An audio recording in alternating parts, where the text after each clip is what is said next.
Para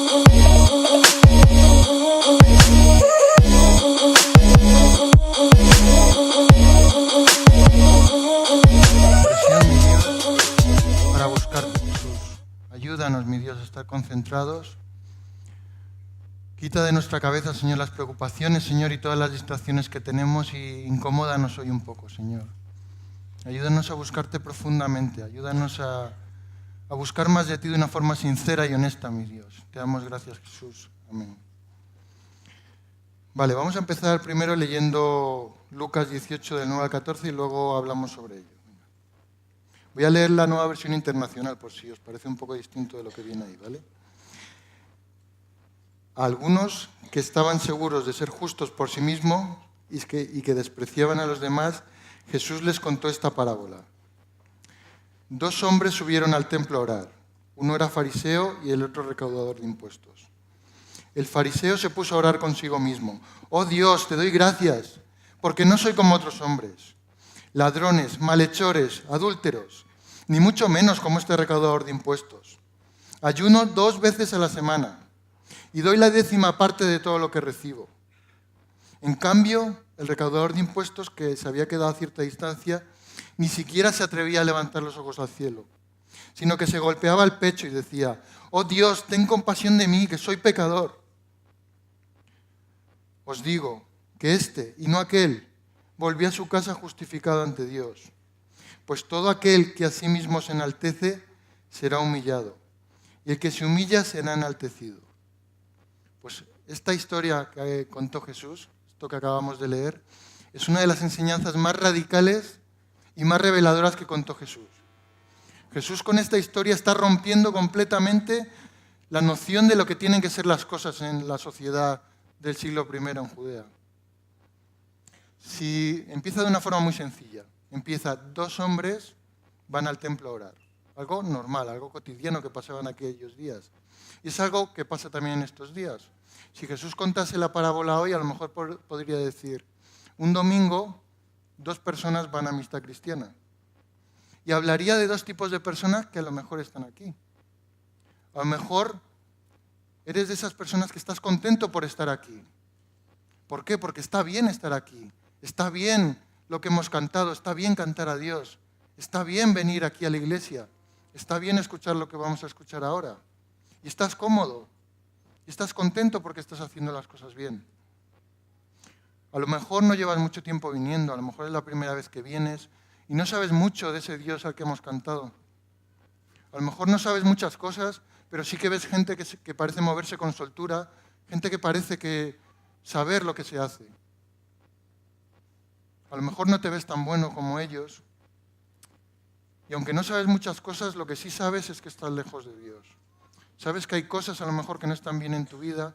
Sabes que hay cosas que no están bien, que necesitas algo diferente. ¿Qué te parece si te dijera que la historia que acabamos de leer trata de 2 formas de estar lejos de Dios? Puedes estar lejos de Dios porque no haces lo que Dios quiere, pero también puedes estar lejos de Dios intentando hacer lo que Dios quiere. Pero hay esperanza, ¿vale? Esta parábola tiene esperanza para esos 2 casos. Así que vamos a verlo.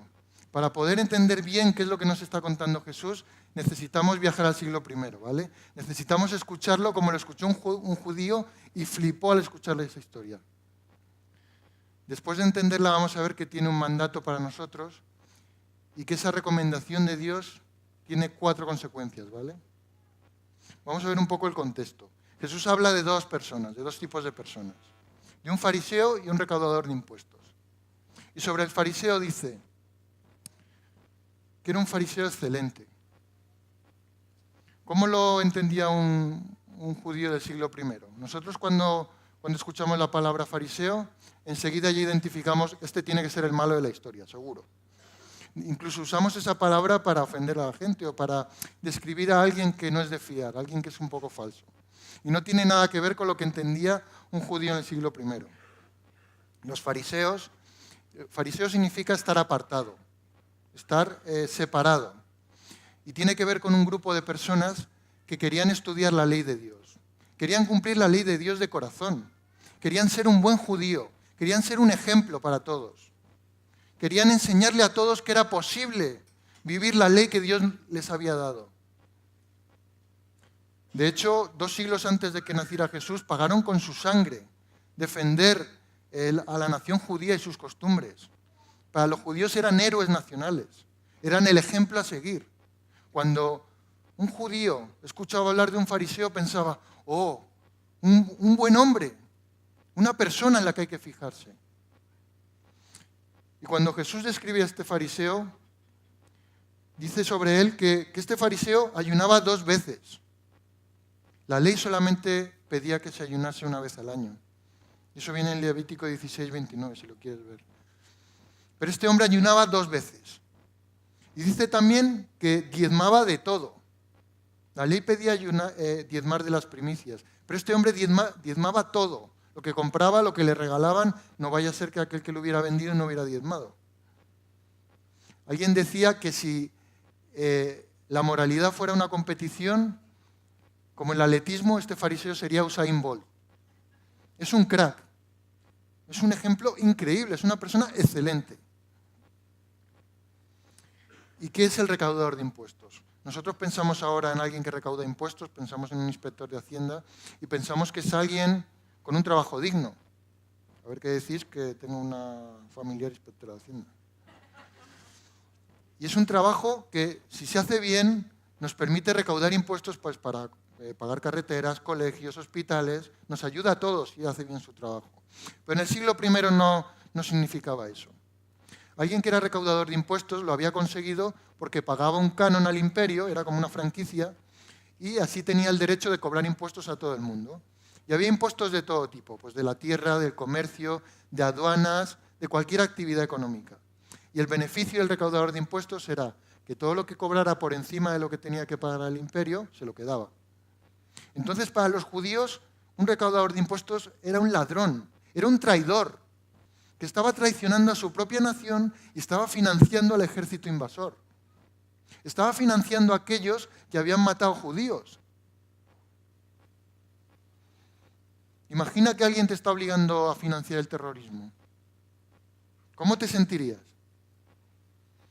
Pues Jesús nos está presentando a estas 2 personas. Nos está presentando a un fariseo perfecto y a lo peor de la sociedad. Y su veredicto es, ¿sabéis cuál de los 2 es considerado justo para Dios? Y dice, el recaudador de impuestos. Es que casi te puedes imaginar a la gente haciendo así, diciendo, ¿pero qué estás diciendo? ¿Pero qué ha dicho? Imagínate que eres un judío y estás viendo lo mejor de la sociedad judía, lo mejor, lo más excelente, y ves un traidor delante de Dios y Dios prefiere al traidor. Si hubiéramos estado allí, seguramente le habríamos dicho a Jesús, vamos a ver Jesús, vamos a ver cómo funciona esto. O sea, Dios nos ha dado leyes, nos ha dicho lo que tenemos que hacer y lo que no tenemos que hacer.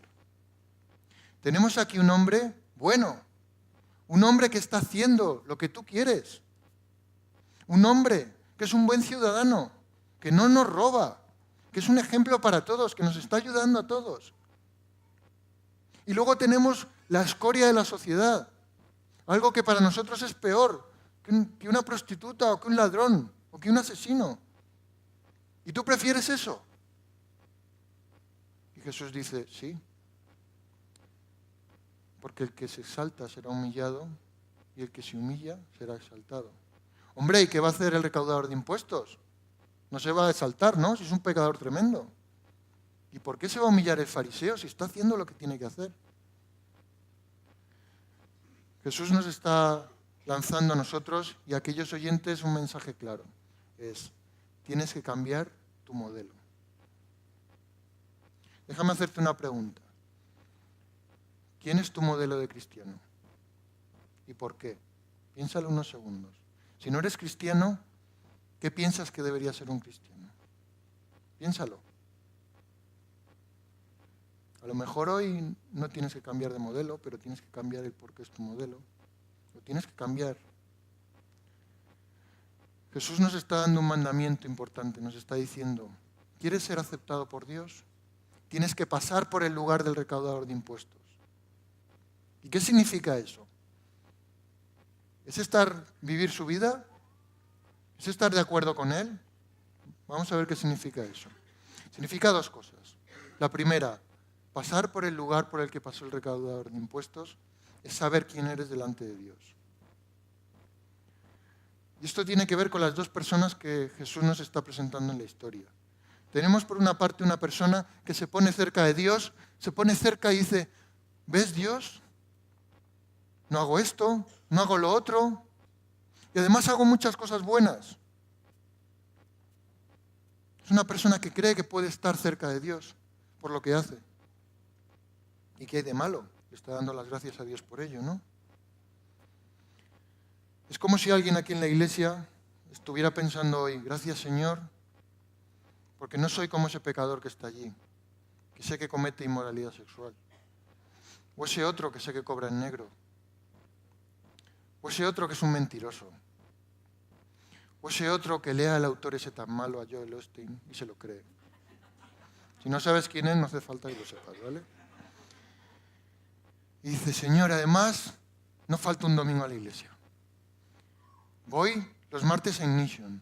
Voy los miércoles a la reunión de oración. Voy a los grupos en casa. Diezmo todo, Señor. Además, cuando en la iglesia ayunan 14 días, yo ayuno 28.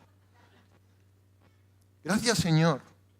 Yo creo que no hay nadie que haga eso y ese sería un Usain Bolt en la iglesia, ¿no? Está haciendo cosas buenas y le está dando las gracias a Dios. ¿Qué hay de malo? Y por otra parte tenemos un grandísimo pecador. Alguien que se ve y dice, es que no valgo nada. Es que no te puedo dar nada a Dios. No soy nada. Es que si esta gente supiera todo lo que tengo, me odiaría más de lo que me odia. El gran problema del fariseo es decir, no soy como ese pecador. Porque Jesús le está diciendo, sí lo eres. Y lo que nos está diciendo a nosotros, por una parte, es los que pensamos que somos buenos padres, o buenas madres, o buenos hijos, buenas esposas, buenos maridos, buenos cristianos. Lo que Jesús nos está diciendo es, arrepiéntete, porque tu bondad no basta. ¿Pero qué estás diciendo? Pero si me porto mejor que Antonio, pero si oro también como Dorita Madre, humíllate. Lo mejor de ti no basta. Y por otra parte, a los que pensáis que sois malos padres, malas madres, malos hijos, malos cristianos o que no sois cristianos, lo que Jesús está diciendo, no tienes que ser como Él para venir donde estoy yo. No tienes que ser perfecto para venir donde estoy yo. No puedes traer nada para venir donde estoy yo. Humíllate y ven donde estoy yo.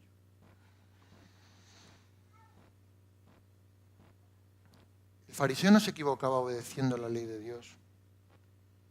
Pero un grave error es que estaba lleno de sí mismo. Estaba lleno de su bondad. Fue a orar a Dios, a ver a Dios sin necesitarle profundamente. No le necesitaba. Él sabía lo que tenía que hacer y lo que no tenía que hacer. Tenía el conjunto de reglas de cosas que tengo que hacer y el conjunto de reglas de cosas que no tengo que hacer. Tengo el control. Yo sé lo que tengo que hacer para estar bien con Dios. Cuando fallo, lo compenso. Juego a esa idea que hay en el mundo oriental que se llama karma, que es algo malo, pues recibiré cosas malas, pero lo puedo compensar con lo bueno. El Evangelio no funciona así. Es lo que llamamos religión, ¿vale? Dios no funciona así. ¿Cómo mides tu relación con Dios? ¿Cómo sabes si estás bien con Dios? ¿Por lo que haces o por lo que no haces? ¿Sabes cómo dice la parábola que se mide la relación con Dios? Se mide por tu profunda necesidad de Dios. Eso es lo que mide que estás bien con Dios, si le necesitas profundamente. Y es el grandísimo acierto del recaudador de impuestos. Te necesito, Dios, es que no tengo nada. Es que no tengo nada para acercarme a ti. Y lo único que te puedo decir es, perdóname, te necesito. Cuando entendemos eso, cuando entendemos que estamos profundamente necesitados de Dios, entonces vemos que hay dos consecuencias sobre nosotros. La primera consecuencia es que podemos estar haciendo la mayor obra que creamos en nombre de Dios. Podemos estar sacrificando nuestro tiempo, nuestro dinero, nuestra salud en nombre de Dios. Pero si no necesitamos profundamente a Dios, no vale. No puntúa. Hay una historia interesante en la Biblia, en el último libro, en Apocalipsis. Juan estaba exiliado, el apóstol Juan, el amigo de Jesús, era ya mayor y estaba exiliado por haber predicado el Evangelio. Y era una época muy difícil, una época en la que el emperador de ese tiempo había decretado un edicto en la que todos los cristianos, bueno, todos los cristianos no, todos los ciudadanos tenían que arrodillarse ante el emperador y adorarle, ¿no? Los cristianos se negaban y por eso eran enemigos del imperio. Así que todas las iglesias estaban pasando una época muy dura, muy difícil. Un momento muy difícil para ser cristiano, como a lo mejor vemos que está pasando en Turquía, por Mao y por todo lo que nos cuenta. Y Jesús tiene un mensaje para estas 7 iglesias. Y a la primera, que es Éfeso, le dice lo siguiente en Apocalipsis 2, del 2 al 5. Conozco tus obras, tu duro trabajo y tu perseverancia. Sé que no soportas a los malvados y que has puesto a prueba a los que se dicen ser apóstoles pero no lo son. Y has descubierto que son falsos. Has perseverado, has sufrido por mi nombre sin desanimarte. Sin embargo, tengo contra ti que has abandonado tu primer amor. Recuerda de dónde te has caído. Arrepiéntete y vuelve a practicar las primeras obras que hacías al principio. Si no te arrepientes, iré y quitaré tu candelabro. Les está diciendo, haces un montón de cosas en mi nombre, estás sufriendo persecución, estás resistiendo, pero te has olvidado que me necesitas. Te has olvidado que lo único que hace falta es que me necesitas. Podemos ser con los huérfanos mejores que la Madre Teresa de Calcuta, pero si no necesitas a Dios, no vale para nada. Puedes donar todo tu dinero a los pobres, pero si no necesitas a Dios, no vale para nada. Puedes defender la causa que quieras, la injusticia que quieras, como quieras, con la fuerza que quieras, pero si no necesitas a Dios, no vale para nada. Puedes hacer 24 horas de trabajo en la iglesia, pero si no necesitas a Dios, no vale para nada. Y todos tenemos que confesar que a veces nos pasa esto. A veces pensamos que podemos hacer lo que Dios quiere sin necesitar a Dios. A veces queremos tener el control. A veces tenemos nuestra lista de tareas. Pues me levanto por las mañanas, leo la Biblia, doy gracias por los alimentos, vengo a la iglesia los domingos. Cuando diezmo, oro, no digo muchas palabrotas. Si no conduces por Madrid no dirás ninguna. O a lo mejor vas un poquito más allá. Y trabajas duro en la iglesia, haces muchas cosas, sacrificas tu dinero y tu tiempo. Y estás contento porque piensas, soy diferente, no soy como esos pecadores, vivo diferente. Y eso no es mentira, ¿verdad? Pero si no necesitas profundamente a Dios, eso que es bueno no vale para nada. Y yo tengo que confesar que yo tengo que arrepentirme porque a veces me pasa eso. A veces me olvido. A veces me olvido que necesito a Dios profundamente. A veces voy con la inercia de la vida, como en un tren que va a toda velocidad, y no me doy cuenta que te necesito, Dios, te necesito. La consecuencia, una de las consecuencias, la primera, que tiene entender qué somos delante de Dios, es que no podemos hacer la obra de Dios sin necesitar a Dios. Y la segunda consecuencia es que veíamos que el fariseo no necesitaba a Dios, pero él pensaba que la gente sí que le necesitaba a él. Él decía, tengo que estudiar la ley, tengo que vivir la ley, porque la gente necesita verlo, necesita verme, necesita ver esa imagen cumpliendo la ley. Necesitan mi ayuda. Y esto también lo tengo que confesar. Yo no es que haya predicado muchas veces, pero esta ha sido la más dura para mí. Ha sido la más difícil. Llevo semanas duras, porque Dios ha tratado conmigo fuerte. Y he llorado, me he enfadado y me he tenido que humillar con Dios. Porque estaba cometiendo un error muy grave con la gente que más quiero. Cuando se equivocan, cuando cometen un error, cuando están hechos polvo, cuando levantan la mano necesitando ayuda, cuando lo que necesitan es a Jesús, entonces de repente me pongo yo en medio y digo, oh, pobrecitos. Necesitan un ejemplo. Necesitan a alguien que les ayude. Necesitan ver cómo se hace. Y digo, mira, se hace así. O mira, así se maneja esta situación. Ánimo. Dios te dará fuerzas. Ánimo. Si yo puedo, tú puedes. Y me creía menos pecador que ellos porque yo no cometía esos pecados. Y a lo mejor cometo otros que son peores. Me creía más santo que ellos. Y Dios me ha tenido que confrontar y me ha dicho, arrepiéntete, humíllate, humíllate. No podemos arreglar a nadie. No puedes arreglar a nadie. A lo mejor te pasa esto con tus hijos, con tus padres, con tu esposa, con tu esposo. Piensas que tienes que arreglarlo. Llevas tiempo luchando, dando el ejemplo y no cambia, y no cambia. No puedes cambiar a nadie. A quien necesitan es a Jesús. No te necesitan a ti. Deja tu orgullito y tus ambiciones delante de Dios. Déjalo, arrepiéntete. ¿Te piensas que eres más espiritual que los demás? ¿Te piensas que Dios hace cosas en ti que no puede hacer en los demás? Humíllate. Si estás desorientado y a lo mejor tienes un problema, un error que estás cometiendo y no sabes cómo salir, y ves aquí gente que parece que no lo tiene, y estás buscando desesperado ayuda, una imagen a la cual agarrarte, la que necesitas es la de Jesús, no la de nadie más. ¿Vale? Nosotros podemos apoyarte, pero quien necesitas es a Jesús. El segundo significado de pasar por el lugar por el que pasó el recaudador de impuestos es entender quién es Dios. Y Dios no es un Dios Rottelmeier. ¿Sabéis quién es Rottelmeier? Vale, algún joven a lo mejor no lo sabe. Cuando en los 80 por ahí, en mi época, cuando era pequeñito, tendría unos 5 o 6 años, ponían una serie que se llamaba Heidi.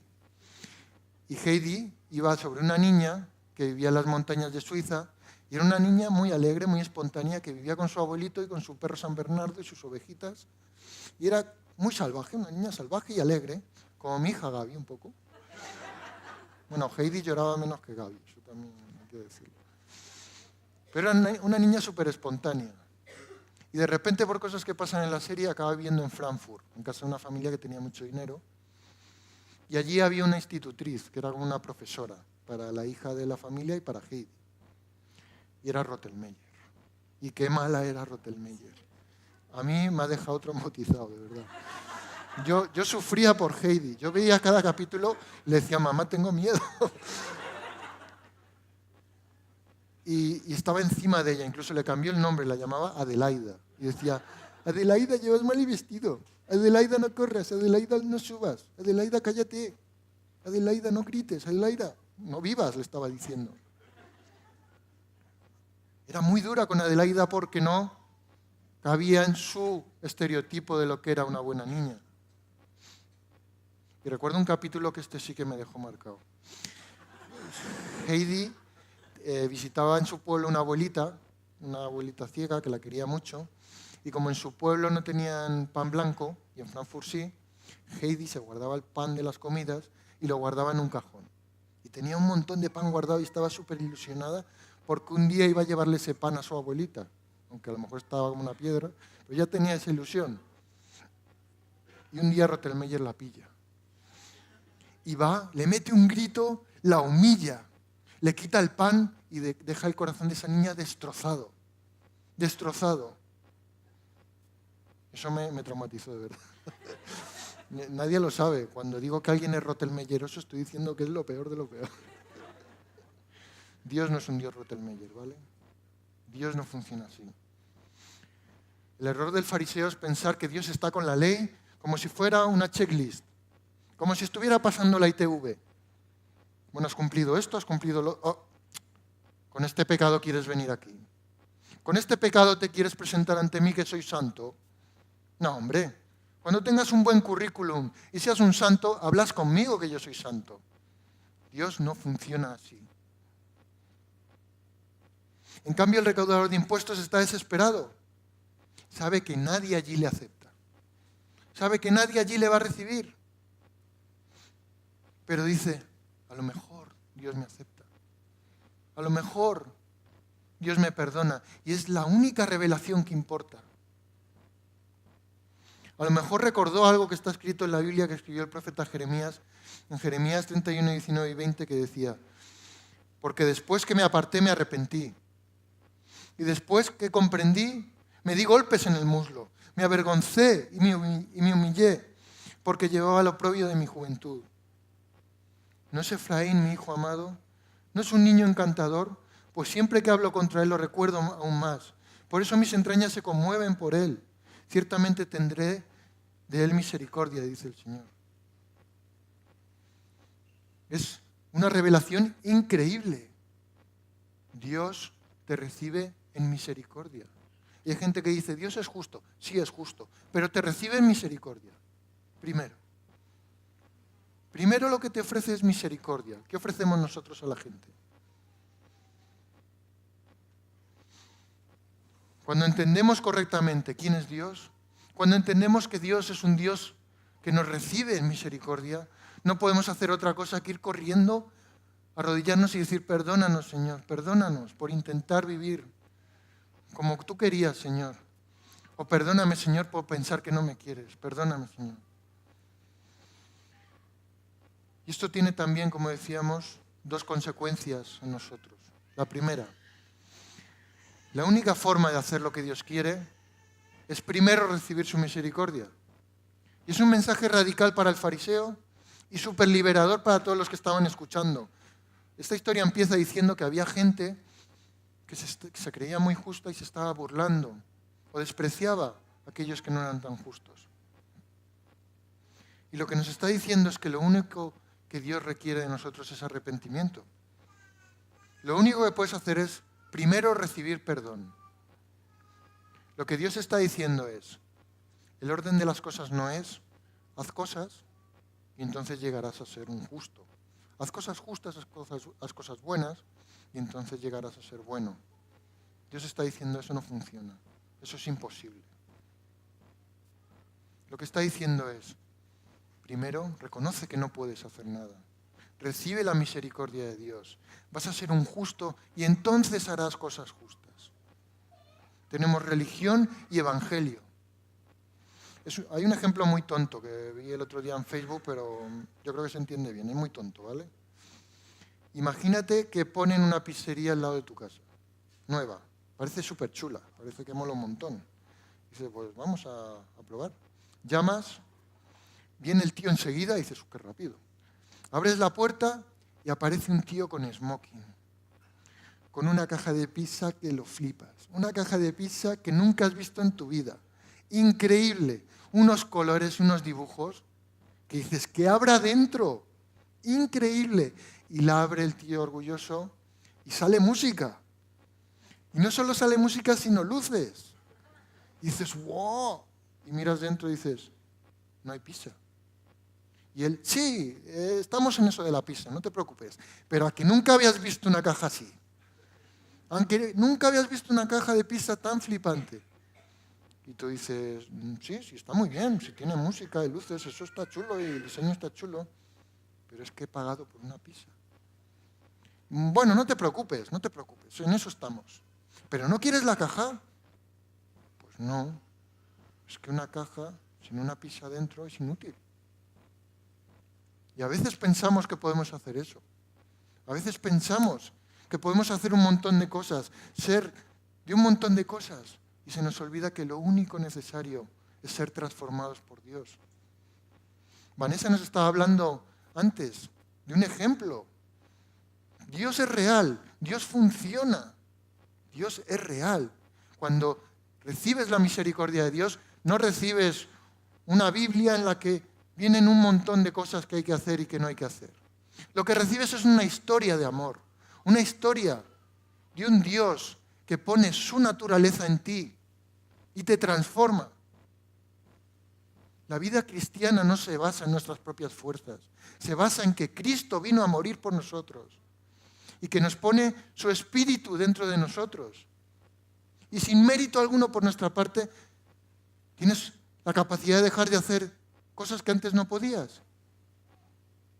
Y puedes hacer cosas que antes no imaginabas que podías hacer. Puedes amar a gente que no podías hacer. Y no siempre es fácil, ¿vale? No es un camino de rosas. No te transformas así de repente, ¿vale? Pero tienes algo que no es tuyo y que es suyo y es su mérito. La única manera de hacer la obra de Dios es recibir su misericordia, ser transformados y trabajar como un hijo de Dios. Quítate esa carga imposible de hacer la obra de Dios sin dejarte transformar por Dios. Es imposible, es durísimo. Libérate de eso. Libérate de intentar ser un cristiano si no vas a los pies de Cristo primero y pides misericordia y te dejas transformar. La otra cosa, la cuarta cosa. A ver cómo voy de tiempo, creo que voy bien. A ver. ¿No? Vale. ¿Sí? Vale. La cuarta cosa que significa sobre nosotros la parábola que está diciendo el Señor. Otra consecuencia de entender quién es Dios es que no podemos hacer la obra de Dios si no amamos lo que Dios ama.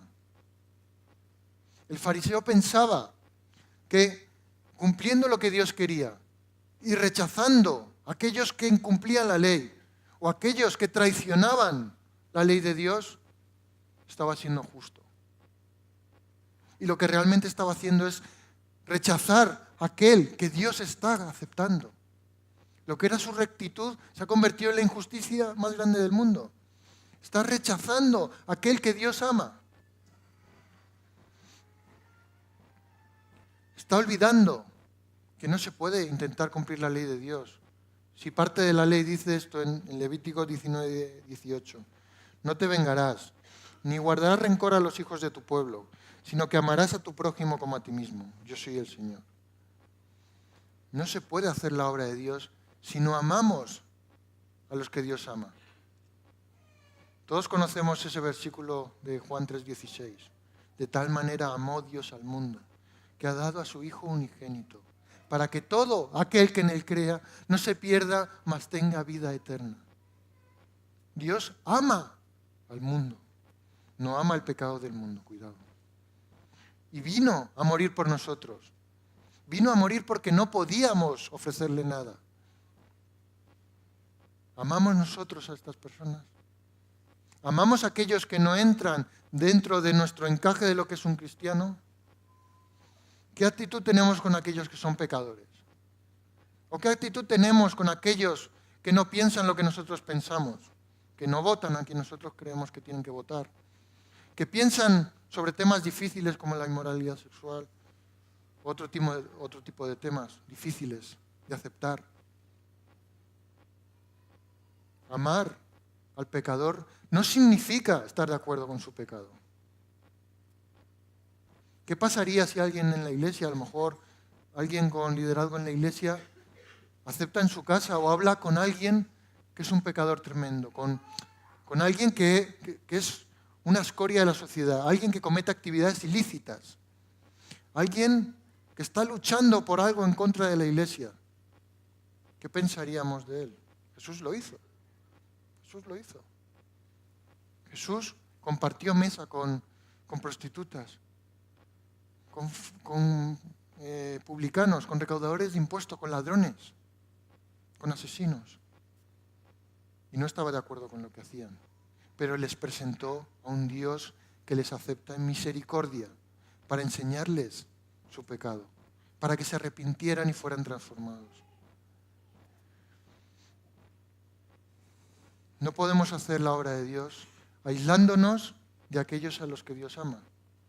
Y es un error que en general la iglesia cristiana en Occidente estamos cometiendo.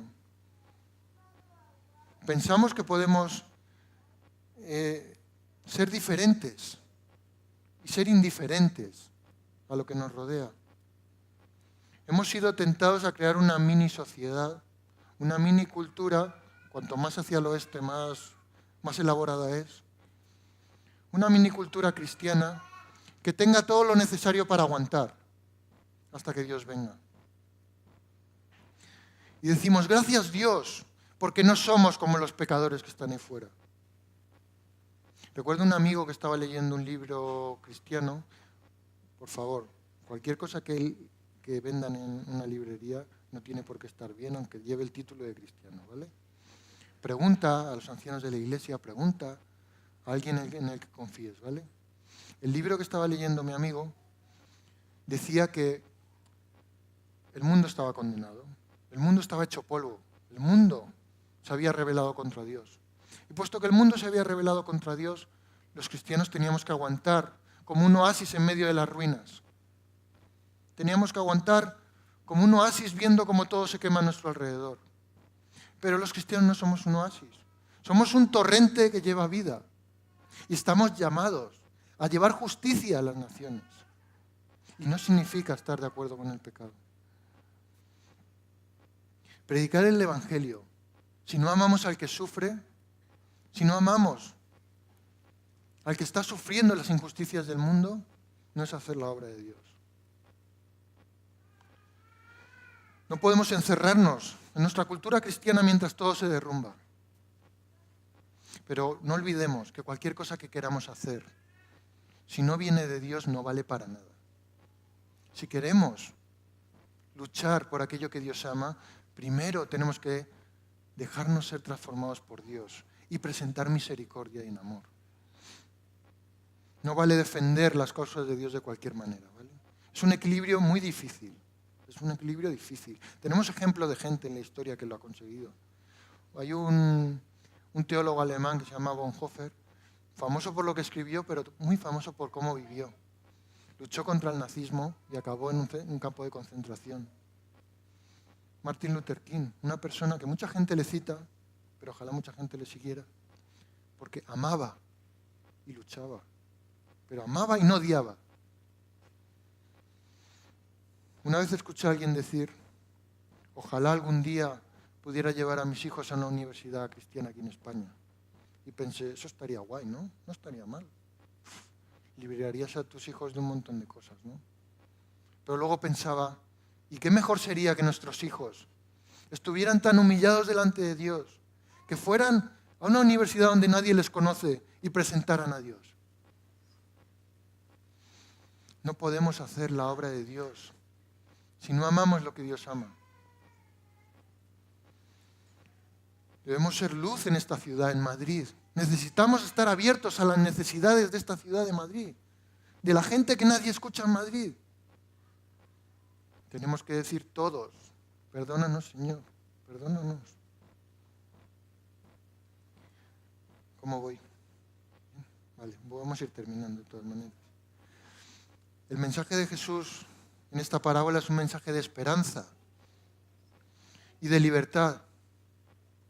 Es un mensaje de libertad para aquel que está luchando por cumplir el estándar de cristiano. Y es un mensaje de libertad para aquel que dice, es que no tengo nada. Y al final, de alguna manera, todos vivimos entre esos dos extremos. Al final tendemos, de una manera u otra, a uno de esos dos extremos. ¿Cómo te ves hoy delante de Dios? Como decía antes, buenas madres, buenos padres, buenos hijos, buenos cristianos, que confiamos en lo bien que hacemos las cosas, que pensamos que estamos solamente bien con Dios por lo que hacemos nosotros. Volvamos a estar a solas con Dios. Volvamos a invertir tiempo en arrodillarnos delante de Dios y buscarle y ver lo santo que es. Y cuando veamos lo santo que es, solo podremos decir, perdóname Dios, perdóname. Humíllate y Dios te levantará. Si cada vez que cometes un error piensas que Dios no te va a aceptar, si te crees indigno o nunca te has acercado a Dios, hoy puede ser ese día en el que encuentras ese Dios misericordioso, ese Dios que dice, no puedes hacer nada, no lo mereces, pero te amo, Ven y déjate ser transformado. Hoy puedes pedirle perdón a Dios, hoy puedes decirle a Dios, perdóname, Señor, perdóname por cómo he vivido, perdóname por haber vivido una vida que no te tenía en cuenta, una vida en la que parecía que no te necesitaba. Si has venido con alguien, ora con esa persona. Humíllate y Dios te va a levantar. Iglesia, trabajamos mucho por la obra de Dios, nos esforzamos un montón, pero no podemos hacer la obra de Dios si no nos dejamos transformar por Dios. Personas, en las que me incluyo, que a veces queremos hacer la obra de Dios por lo bien que cantamos, por lo listos que somos, por lo que valemos. Humillémonos, porque lo único necesario es el Espíritu de Dios. No significa quedarnos parados, lo que significa es vamos a escuchar, vamos a someternos a Dios. Humillémonos y Dios nos va a levantar. No podemos hacer la obra de Dios si no amamos a los que Dios ama. No podemos encerrarnos en nuestra cultura cristiana, en un cajón en lo que pensamos que es lo que tiene que vivir el cristiano. Nos necesita aquellas personas que Dios ama. Nos necesita el pecador, pero no para ser su imagen, sino para decirle, yo soy un mendigo como tú y allá hay pan. Necesitamos pensar, invertir tiempo en pensar qué necesita nuestra ciudad, qué necesita Madrid, cómo podemos ser luz en Madrid. Necesitamos entender que estamos desahuciados delante de Dios. Necesitamos entender que lo único que podemos hacer es acudir arrepentidos y humillados delante de Dios y Dios nos va a levantar. Como cuando un niño está llorando, está hecho polvo, porque ha fallado, porque se ha caído, porque no puede más y va donde su papá y su papá lo coge y lo levanta. No tiene nada que ofrecerle. No tienes nada que ofrecerle a Dios, pero Dios te acepta y te transforma. Vamos a orar, ¿vale? Para terminar. Vamos a hacer algo. Puedes hacerlo o no puedes hacerlo, como quieras, ¿vale? No tienes que hacerlo, no eres más porque lo hagas, ni menos porque no lo hagas. Yo me voy a arrodillar, ¿vale? Y el que quiera puede hacerlo. Señor mi Dios, perdónanos, Jesús. Perdónanos, Señor. Nos humillamos delante de ti, Jesús. Perdónanos, Señor. Porque a veces vivimos como si no te necesitáramos, Señor. A veces, Señor, fallamos, Señor. A veces queremos, Señor, llegar al nivel, Señor. Y juzgamos a gente porque no llega a ese nivel, Señor. Perdónanos, Señor. Ayúdanos a aceptar que eres un Dios en misericordia, Señor. Eres un Dios que nos ama, Señor. Que nos acepta, Jesús, y que nos transforma. Que eres real, Señor. Ayúdanos a trabajar, Señor, por esta ciudad, Señor. Ayúdanos a amar a aquellos que tú amas, Señor. Te damos las gracias porque nada funciona como nos gustaría, Señor. Eres maravilloso, Jesús. Amén.